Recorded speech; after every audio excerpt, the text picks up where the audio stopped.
yang disinggung di pertanyaan ketiga, Sayyidina Nasr itu. Sayyidina Nasr justru menyebut tragedi manusia hari ini itu bukan karena underdevelopment, tapi karena overdevelopment.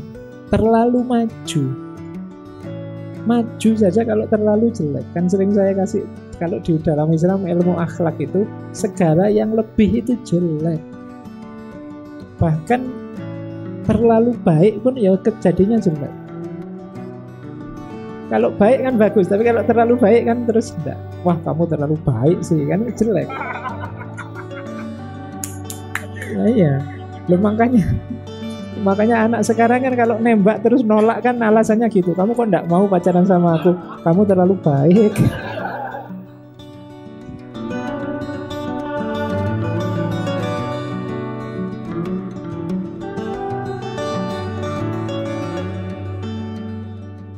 Selamat malam, terima kasih atas kesempatannya. Nama saya Afifah.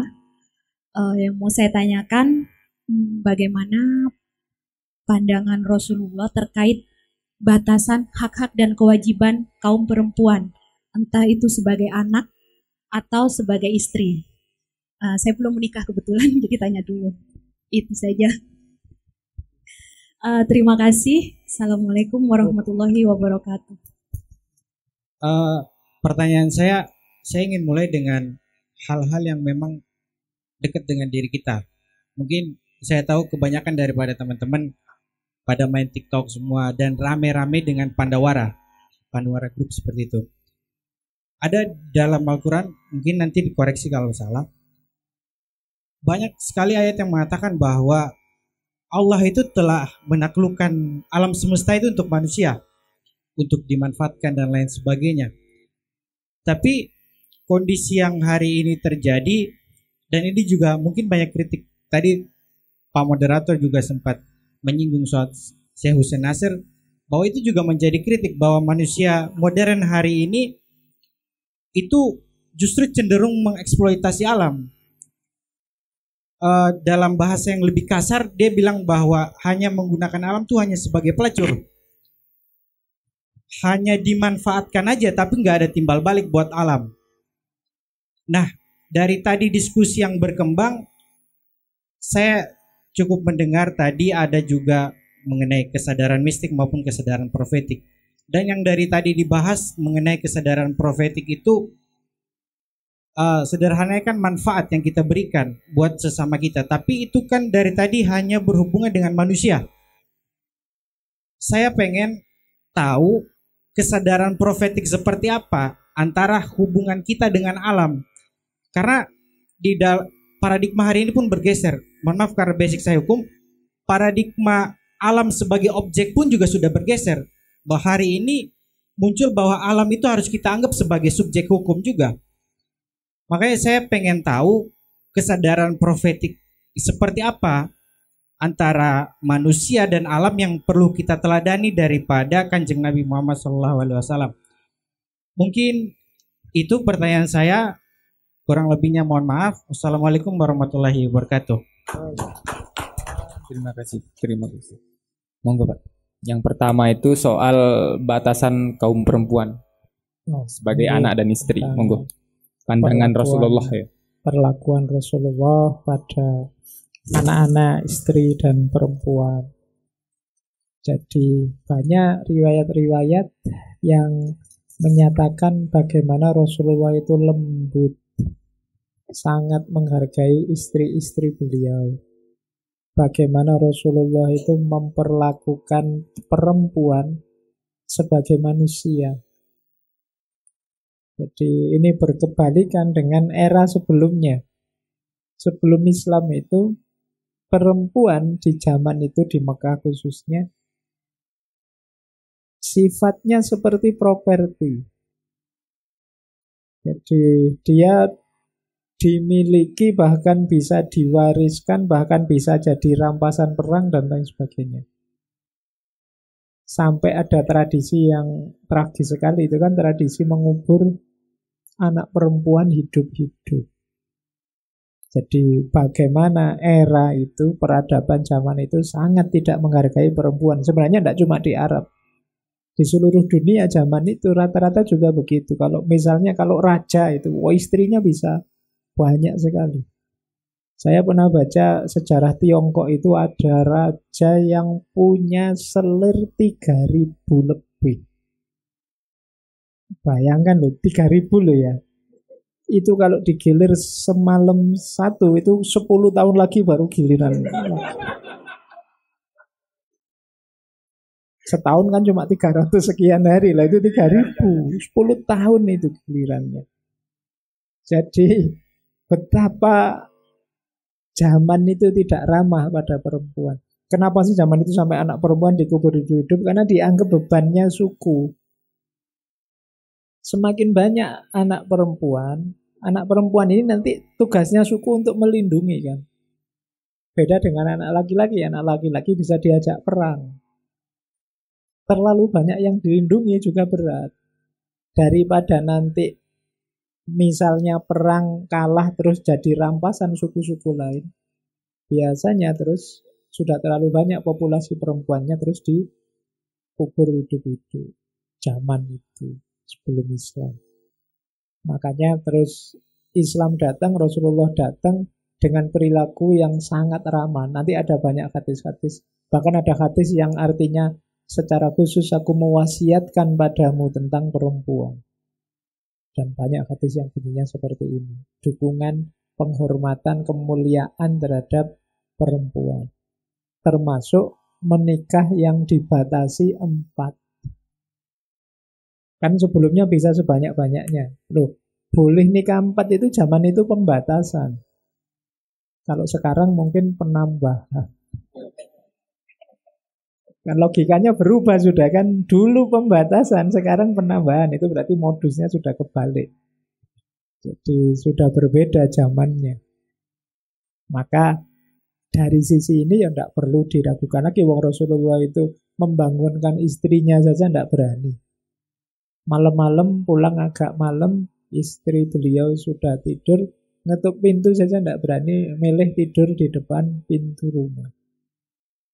Saking sayangnya sama istri-istri beliau. Rasulullah itu jahit baju sendiri, mencuci sendiri, nyapu sendiri, dan lain sebagainya.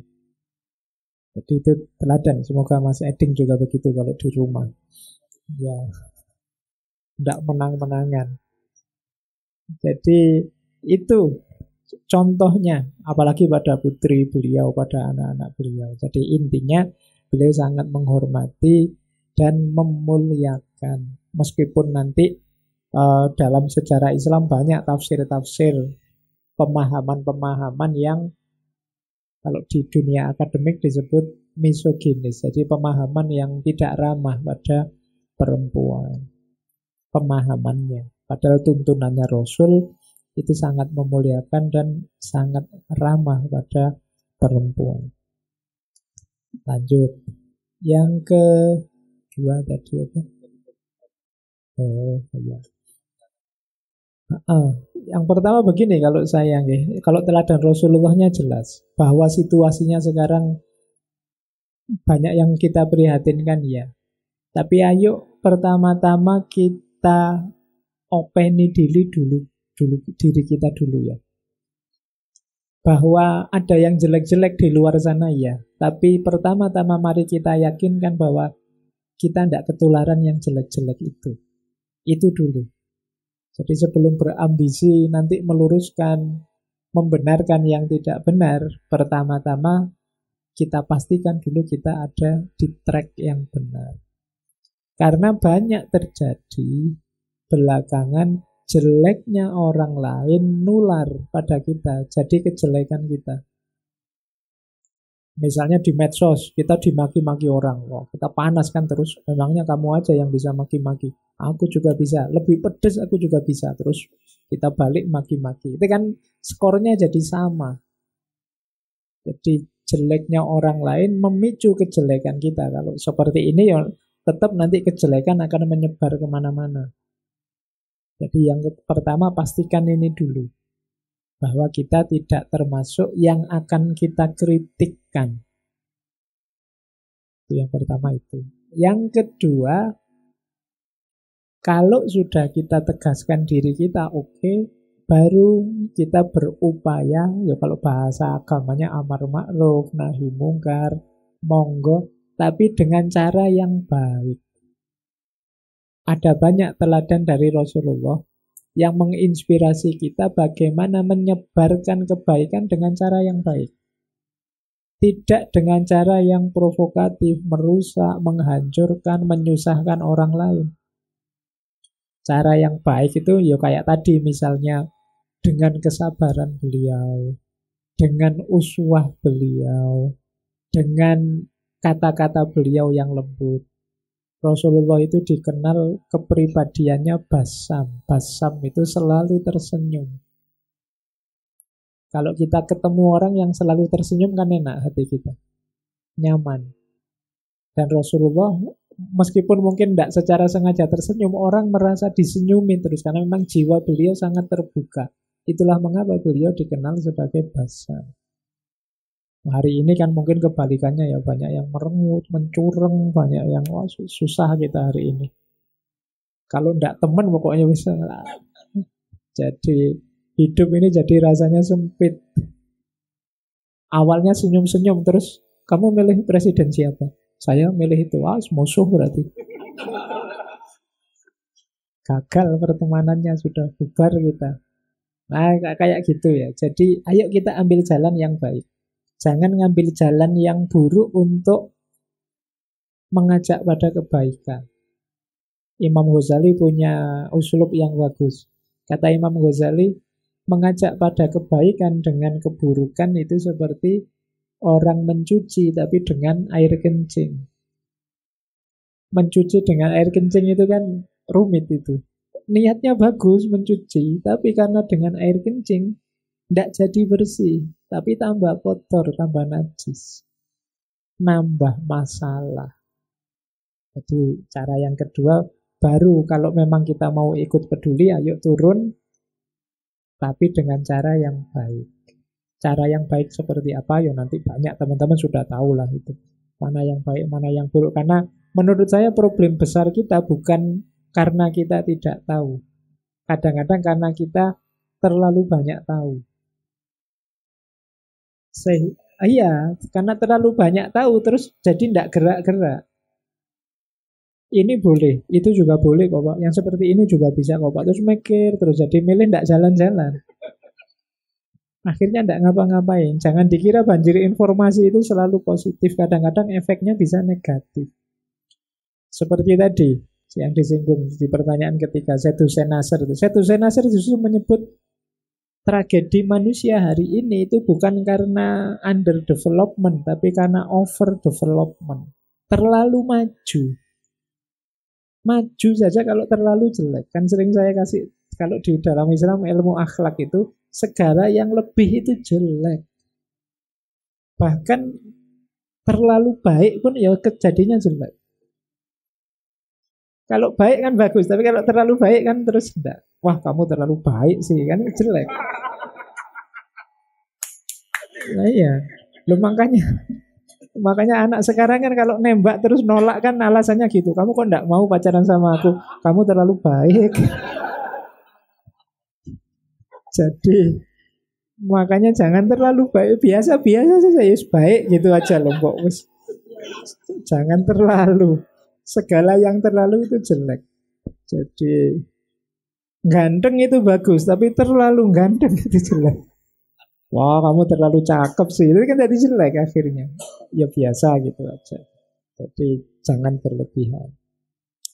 Oke, itu untuk yang kedua. Terus yang ketiga tadi tentang kepedulian alam. Jangan lupa Rasulullah itu rahmatan lil alamin. Jadi tidak hanya untuk sesama manusia, tapi juga untuk seluruh alam semesta. Saya kemarin baru baca buku menarik, menafsirkan rahmatan lil alamin itu. Ternyata Islam itu sudah tahu multiverse sejak dulu. Makanya istilahnya alamin. Alamin itu kan banyak alam, banyak semesta. Jadi berarti sejak dulu sudah ngerti multiverse ini. Jadi kayak Marvel dan kawan-kawan itu kan ngerti dimensi-dimensi alam yang banyak. Dan Rasulullah jadi rahmat ke semuanya. Tidak perlu diragukan bagaimana kepeduliannya Rasulullah pada kelestarian alam di sekelilingnya. Bagaimana sayangnya beliau pada binatang, bagaimana beliau bikin undang-undang kalau perang jangan sampai ada yang merusak tanaman pepohonan. Bagaimana beliau juga penyayang kucing. Di banyak cerita beliau berinteraksi dengan kucing dan lain sebagainya. Apalagi seperti di Arab zaman itu kan hijau-hijauan jarang, air juga jarang kalau tidak ke tempat-tempat seperti oase, air zam-zam dan lain sebagainya. Jadi kalau dalam Islam ya tetap sangat ditekankan kepedulian alam. Karena alam rusak, bahkan ibadah pun kita tidak bisa. Air macet kita wudhu seperti apa? Mandi besar seperti apa? Ada banyak keterbatasan. Kalau lingkungan sekeliling kita macet. Problemnya bukan apa yang diteladankan oleh Rasulullah. Problemnya adalah apa yang kita teladani dari Rasulullah. Perilaku kita tidak mencerminkan apa yang sudah diteladankan oleh Rasulullah. Tidak usah jauh-jauh kemana-mana, kita sendiri saja. Bahkan orang Jogja ini sejauh yang saya tahu sulit sekali sekedar disuruh misah antara sampah organik dan sampah itu aja mati-matian. Saya itu kalau di rumah sampah itu kan ada yang ngambil. Itu kemarin waktu telat-telat itu yuk kita pisah saja yuk sampahnya. Begitu kita hati-hati misah sama yang ngambil dicampur lagi dimasukkan truk. Lah yuk podo wae kita capek-capek bagi dikumpulke ning truk dadi siji ya wis. Nah, kesadaran-kesadaran seperti ini, kepedulian-kepedulian lingkungan seperti ini yang mungkin harus jadi concern kita. Ya seperti kata Syed Hussein Nasr tadi yang tadi dikutip. Jadi kata Syed Hussein Nasr itu nenek moyang kita memperlakukan alam itu seperti seperti istri. Sementara kita memperlakukan alam itu seperti prostitut. Ngerti prostitut ya? Ya saya nggak pakai istilah yang lebih kasar biar nggak terbayang yang gitu-gitu. Nah, jadi kalau istri iya dinikmati tapi kan dibahagiakan, dipedulikan. Beda dengan prostitut dinikmati ditinggal. Nah kita pada alam hari ini sering seperti itu. Kita ingin enaknya sendiri saja. Sehingga terus kondisi alam tidak seimbang. Rusak, kacau, hancur. Kalau dalam Islam ada belakangan banyak tokoh-tokoh yang concern dengan kelestarian alam, filsafat-filsafat ekologi, ekofeminisme dan lain sebagainya. Mulai banyak kajian-kajian itu. Menurut hemat saya, kalau sekedar teorinya dan idealismenya sudah sangat banyak. Yang belum terlalu banyak prakteknya. Dan itu PR kita semua.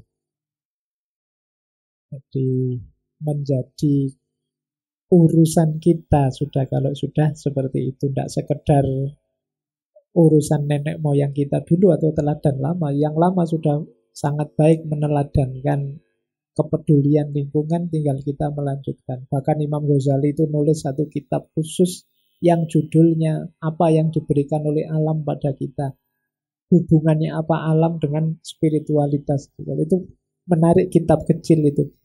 Bayangkan, alam itu kadang-kadang memberikan yang tidak terduga. Kalau kita sedang suntuk sekali, kata Imam Ghazali, coba keluar, lihatlah langit yang luas.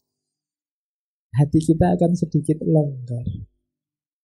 Kalau kita sedang lelah sama sekali, pergi ke laut.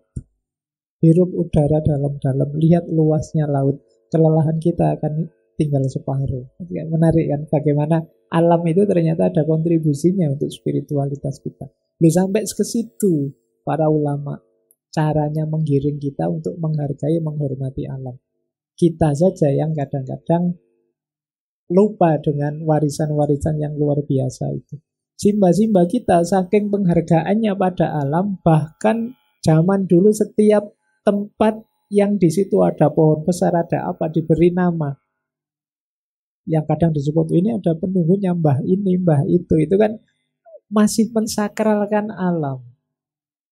Jadi itu menarik, itu mindset Jawa zaman dulu kan begitu. Sehingga tidak berani orang kok nebang pohon sembarangan, tidak berani orang nyabut pohon sembarangan, nyabut tanaman sembarangan. Karena ada mindset penghargaan pada alam.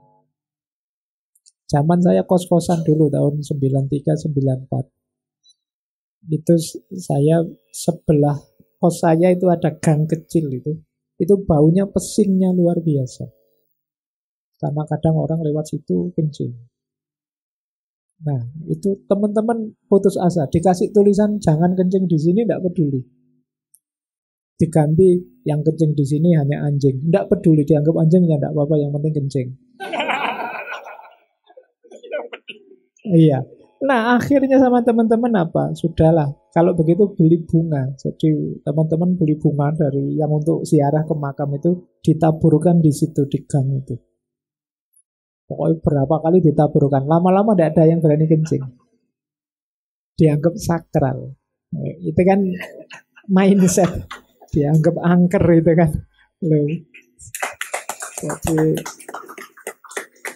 sama bunga tidak berani sudah kalau dikasih gitu. Nah, itu salah satu bentuk ya kearifan kita dulu untuk menghargai alam. Baik, saya kira itu Mas Edwin. Monggo. Oke. Karena kurang 15 menit lagi, kita buka sesi pertanyaan lagi.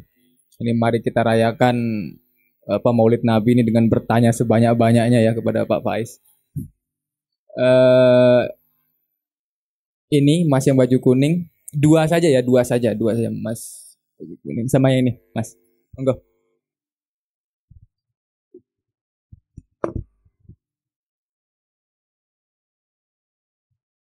Assalamualaikum Pak Faiz, Pak Edi.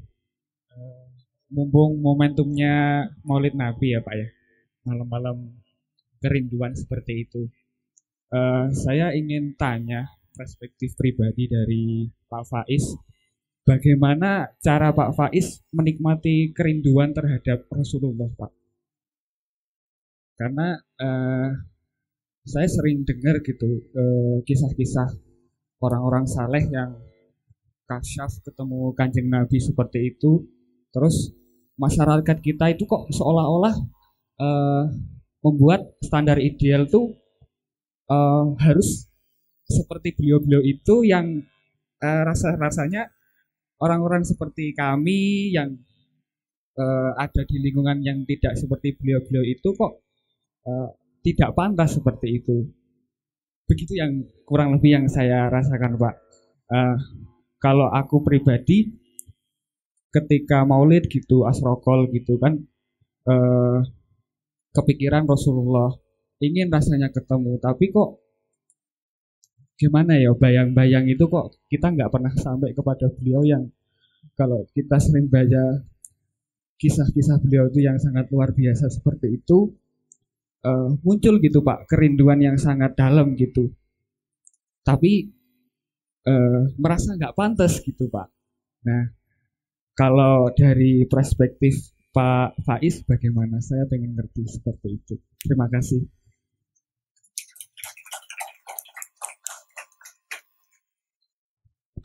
Satu lagi, Mas. Monggo, Mas.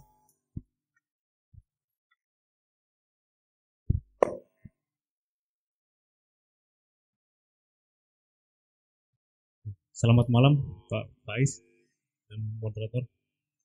Langsung aja saya ingin bertanya, sebetulnya kan peringatan Maulid Nabi ini kenapa kemudian diperingati setiap tahunnya kan menurut saya nih, Pak Faiz, ini kan untuk memaknai kembali bagaimana seorang nabi terakhir itu lahir, kemudian lahir itu dalam rangka untuk apa dan beliau melakukan apa saja gitu. Jadi memaknai terus-terusan ini juga kan pada akhirnya bisa menjadi sesuatu yang menubuh pada kita selaku umat nabi gitu, Pak Faiz.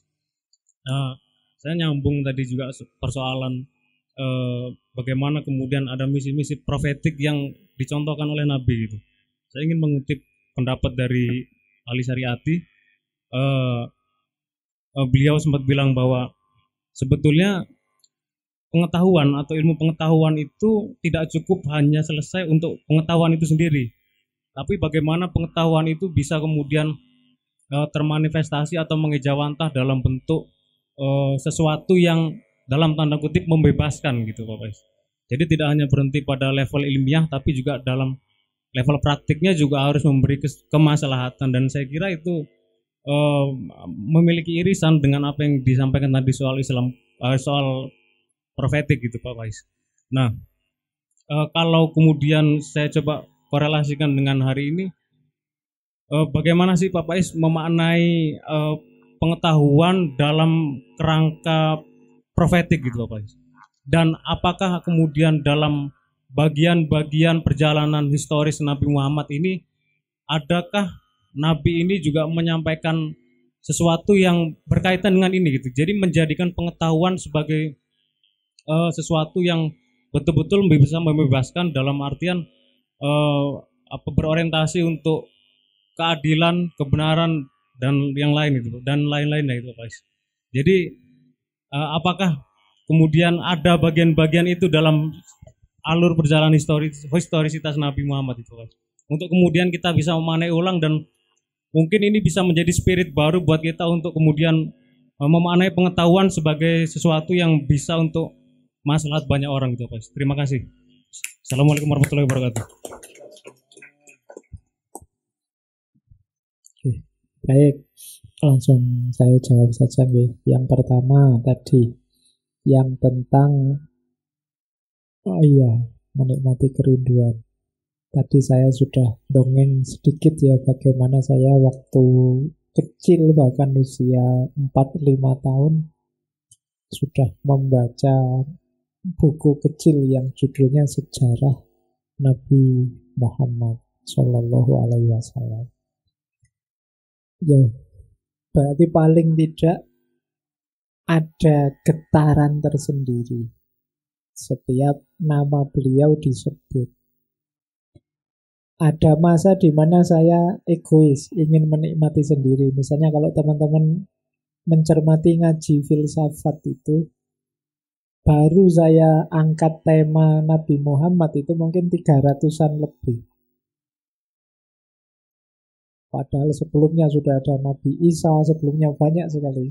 Sampai Krishna dan lain-lain tak bahas. Itu teman-teman sampai gatel itu, Pak Faiz kapan Nabi Muhammad?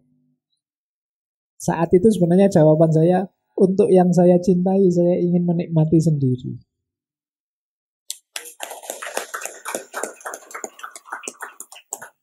Cuma kan ya lama-lama ndak tega. Akhirnya begitu sesi ke 300 sekian, kalau ndak salah baru tahun kemarin, itu ya bulan-bulan kayak gini, 1 bulan saya angkat tema tentang Rasulullah, tentang Nabi Muhammad. Ada banyak momen di mana saya asik bersama beliau, dalam arti sejarah, kisah, karena kebetulan saya suka membaca. Jadi rasanya selalu hidup di pikiran dan di hati karena rajin membaca. Orang itu kan, kalau orang Jawa bilang tresno kuwi jalaran saka kulino. Kenapa sih sudah katam tadi buku saya bolan-baleni, karena sudah terlanjur senang, terlanjur suka. Baik, itu cerita saya berdua dengan Rasulullah dalam aspek informasi dan ilmu pengetahuan melalui buku-buku. Jadi ada satu masa zaman aliyah, zaman saya itu saya punya buku harian yang sebagian besar isinya seperti ngobrol dengan Kanjeng Nabi. Itu khas anak muda sudah. Meskipun kalau saya baca sekarang mungkin saya ketawa sendiri. Karena isinya lugu masih. Jadi misalnya naksir tapi kok dicuekin gitu, terus nulis kayak gitu, isinya kan lugu karena masa lalu. Meskipun masa itu nulisnya sambil nangis-nangis, tapi kan dibaca sekarang tetap lucu. Jadi itu kemesraan-kemesraan. Tapi bagi saya silahkan setiap orang, teman-teman semua membangun keintimannya sendiri, kemesraannya sendiri dengan Rasulullah. Karena betapapun beliau itu sangat mencintai kita, seperti yang sudah saya jelaskan di awal. Kok rasanya tidak pantas kalau kita tidak cinta pada beliau. Cara mencintai yang gimana? Carilah yang cocok dengan jiwa teman-teman masing-masing. Mungkin caranya setiap orang beda-beda. Mungkin ada yang tidak cocok, wah tidak usah diperingati, tidak usah pakai rame-rame maulid Nabi. Mungkin ada yang bilang, kayak gini bid'ah macam-macam, monggo saja. Tapi yang tidak boleh, jangan tidak mencintai Rasulullah. Dengan caranya masing-masing. Kalau kita kan dengan cara kita yang seperti ini. Mungkin yang lain punya cara sendiri. Tapi semoga semuanya tetap dasarnya adalah cinta pada Rasulullah. Lanjut ke pertanyaan kedua, yang tadi tentang tadi menyinggung Ali Syariati ya. Apa ada sih misi Nabi seperti digambarkan oleh Ali Syariati? Ali Syariati punya teori namanya Rausan Fikr. Rausan Fikr itu para pemikir yang tercerahkan. Kalau itu bahasa Iran, kalau bahasa Al-Qur'annya Rasikhuna fil ilm. Nah, orang-orang ini definisinya mirip dengan, mungkin kalau teman-teman yang belajar filsafat barat kenal Antonio Gramsci dengan konsep intelektual organik. Nah, itu Rausan Fikr. Nah, dalam teori-teorinya Ali Syariati beliau menyebut semua nabi-nabi ulul azmi itu adalah para pembebas. Jadi mereka membebaskan masyarakat dari tirani, dari keterkungkungan, dari penjajahan oleh mungkin raja. Kayak Rasulullah itu kan di Arab berhadapan dengan aristokrasi Arab yang luar biasa. Kehidupan model aristokrat yang termasuk menyiksa budak-budak seperti kita kenal ceritanya Bilal dan lain sebagainya. Jadi perjuangan Rasulullah ya antara lain perjuangan pembebasan tadi. Yang mengambil jalur, mengambil cara dengan ajaran-ajaran Islam yang diwahyukan oleh Allah. Jadi jadi termasuk ini yang diperjuangkan oleh Rasulullah adalah perjuangan pembebasan. Yang pembebasan itu kalau pakai teorinya Ali Syariati, lawannya ada 4. Penjaranya ada 4. Yang pertama penjara alam, yang kedua penjara sejarah, yang ketiga penjara masyarakat, dan yang keempat penjara ego. Penjara alam itu solusinya ilmu. Penjara alam itu kalau kita tidak ngerti ilmu tentang alam sekeliling kita, ya kita tidak bisa taskhir, tidak bisa menaklukkan alam semesta sekeliling kita. Jadi senjatanya agar kita bebas dari penjara alam ya ilmu. Kita mengerti mekanisme alam sehingga kita bisa mengantisipasinya. Ada yang kedua, penjara sejarah. Sejarah ini berproses. Kalau kita tidak bisa menaklukkan proses sejarah, ya kita akan ditelan oleh sejarah. Mari jadi orang yang pembentuk sejarah, bukan orang yang digilas oleh sejarah.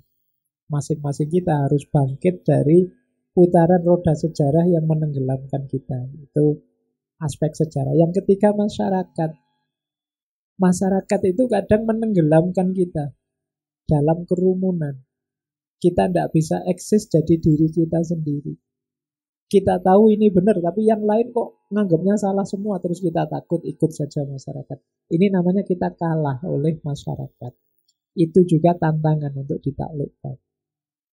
Dan tantangan paling berat, tantangan diri kita sendiri, penjara ego. Ini paling berat, karena mengalahkan diri sendiri itu berat. Kecenderungannya orang itu merasa dirinya sendiri yang benar, yang hebat, yang jago. Nah, ini penjara-penjara yang didobrak oleh agama. Termasuk perjuangannya para rasul ulul azmi. Kalau saya lanjutkan, dari teorinya Ali Syariati itu untuk beliau menyebut hati-hati dengan 4 atau 5 agen. Yang pertama, ini ilustrasinya ceritanya Nabi Musa. Jadi 5 agen itu 5 atau 4 sih, coba tak sebut ya, semoga 4 atau 5 lalu. Yang pertama Fir'aun, yang kedua Haman, yang ketiga Bal'am, yang keempat Korun, yang kelima Bani Israel. Fir'aun pemimpin yang zalim. Haman aristokrat, intelektual, orang pinter yang mengabdi kezaliman. Bal'am agamawan, tapi kepandaiannya beragama dipakai untuk mendukung kezaliman. Korun orang kaya, tapi hanya nyari untung saja. Tidak peduli kebenaran, kebaikan, yang penting hartaku ngumpul. Gaya Korun. Yang kelima Bani Israel, rakyat. Rakyat yang ngeyel. Kalau diperintah nawar. Kalau diajak kemana-mana mesti tanya ini itu biar nggak jadi. Itu gaya Bani Israel. Nah, kuncinya 5 ini. Kalau kalian berhadapan dengan 5 ini saatnya turun tangan. Tidak hanya pemimpin, ya saat rakyat-rakyatnya. Kalau rakyatnya negatif ya tetap dilawan. Nah ini gaya Ali Syariati, karena beliau termasuk aktivis penggerak di zamannya. Ketika menjelaskan tentang Nabi. Masih ada waktu, Mas. Tak tambahi sedikit saja teori nih, kan pertanyaannya sudah. Saya tiba-tiba teringat karena bicara Ali Syariati. Ali Syariati punya teori yang menarik begini. Nabi itu jadi luar biasa karena Allah menskenario beliau sejak kecil sebagai bersih suci dari pengaruh apapun. Kata Ali Syariati, coba baca di sejarah. Rasulullah itu yang pertama ditinggal mati ayah beliau bahkan sebelum lahir. Ini membuat Rasulullah lebih bersih. Kenapa? Karena yang mempengaruhi seorang manusia paling besar pertama-tama itu ayahnya. Yang kedua, terus hidup bersama ibunya. Itu pun kan juga tidak lama kan. Sebentar terus ibunya meninggal. Terus sama kakeknya. Itu pun tidak lama. Jadi pengaruh keluarga tidak terlalu mengkontaminasi Rasulullah. Kemudian Rasulullah itu waktu remaja menggembala. Menggembala itu berarti hidup agak menjauh dari keramaian. Ya kalau menggembala di tengah kota, tengah orang ramai bisa kacau. Menjauh, berarti apa? Pengaruh buruknya masyarakat tidak masuk pada beliau. Jadi penggembala yang jauh dari keramaian. Kemudian Rasulullah usia 25 menikah dengan janda yang kaya. Berarti apa? Urusan ekonomi beres. Jadi tidak mungkin terpengaruh apa-apa ketika diiming-imingi dengan harta. Wis sugih. Aman kan dari sisi sini. Jadi kan orang itu biasanya terpengaruh ketika ekonominya yang diserang. Yang terakhir, Rasulullah itu ummi. Ummi itu tidak harus dimaknai, tidak bisa baca tulis, tapi bukan anak sekolahan yang isi kepalanya sudah penuh dengan teori-teori.